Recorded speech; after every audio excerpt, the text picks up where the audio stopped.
آپ تھوڑا سا ٹائم دے دیں تو ہمارے جو بچے آپ سے قرآن آپ کے سامنے کھلا ہوگا، کسی بھی سورے سے کوئی بھی آیت آپ پوچھ سکتے ہیں اس بچے سے اپنی مرضی سے، تو اور یہ جو ہے آپ کو جواب دیں گے۔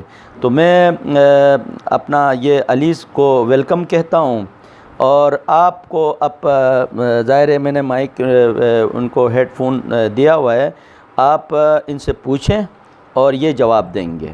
جی علی، سورہ فرقان کی شروع کی آیت ہے۔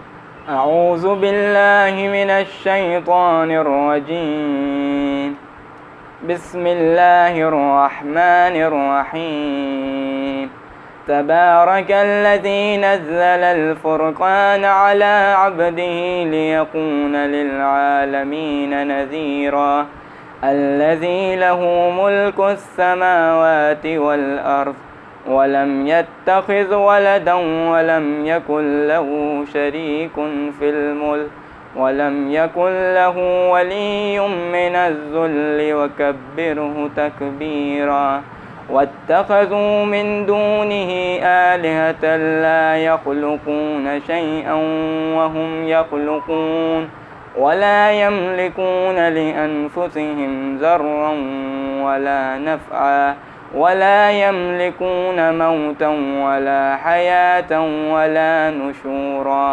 وقال الذين كفروا إن هذا إلا إفك افترى۔ اچھا چلیں سورہ عادیات علی سنائیں۔ بسم اللہ الرحمن الرحیم، والعادیات ضبحا فالموریات قدحا فالمغیرات صبحا فأثرن به نقعا فوسطن به جمعا، إن الإنسان لربه لكنود وإنه على ذلك لشهيد وإنه لحب الخير لشديد، أفلا يعلم إذا بعثر ما في القبور وحصل ما في الصدور، إن ربهم بهم يومئذ لخبير، صدق اللہ العلی العظیم۔ جلدی وہ جوائن کریں تو اس وقت تک ہم علی سے فائدہ اٹھاتے ہیں۔ ظاہر ہے یہ حافظ قرآن بھی ہے اور آپ کو موقع بھی مل رہا ہے، آپ لایا جو ہے ان سے بات کریں، پوچھیں۔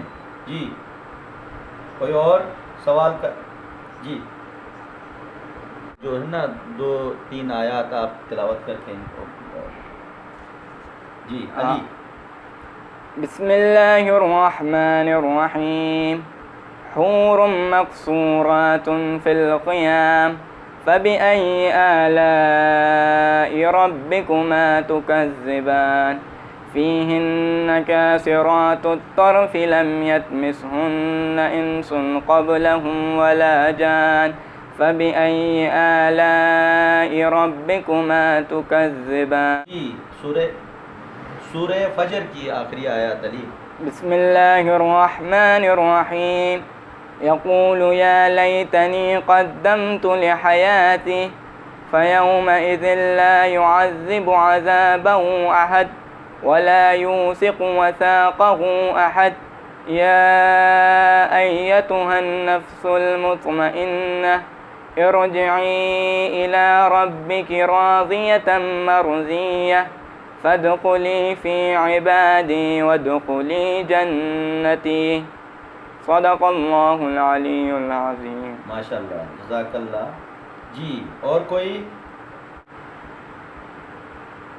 دین اسلام میں داخل ہو جائیں، اس طرح کوئی آیت؟ بہت سی آیات ہیں اس کے بارے میں، جیسے کہ سورہ آل عمران کی آیت بھی ہے کہ ان الدین عند اللہ الاسلام، اللہ کے نزدیک بہترین دین اسلام ہی ہے۔ اس کے علاوہ دین اسلام کے علوم کی طرف ترغیب دینے کے لیے آیت ہے وَمَا كَانَ الْمُؤْمِنُونَ لِيَنْفِرُوا كَافَّةً فَلَوْلَا نَفَرَ مِنْ كُلِّ فِرْقَةٍ مِّنْهُمْ طَائِفَةٌ لِيَتَفَقَّهُوا فِي الدِّينِ وَلِيُنْذِرُوا قَوْمَهُمْ إِذَا رَجَعُوا إِلَيْهِمْ لَعَلَّهُمْ يَحْذَرُونَ، اس آیت کا مفہوماً ترجمہ یہ ہے کہ ایسا تو ہو نہیں سکتا کہ سب کے سب مومنین نکل کھڑے ہوں، تو پھر کیوں نہ ایک جماعت نکل کھڑی ہو کہ جو اللہ کے دین میں تفقہ کرے اور اس کے بعد واپس اپنے قوم کی طرف پلٹ کر آئے تو انہیں ڈرائے۔ یہ اس آیت کا مفہوماً ترجمہ۔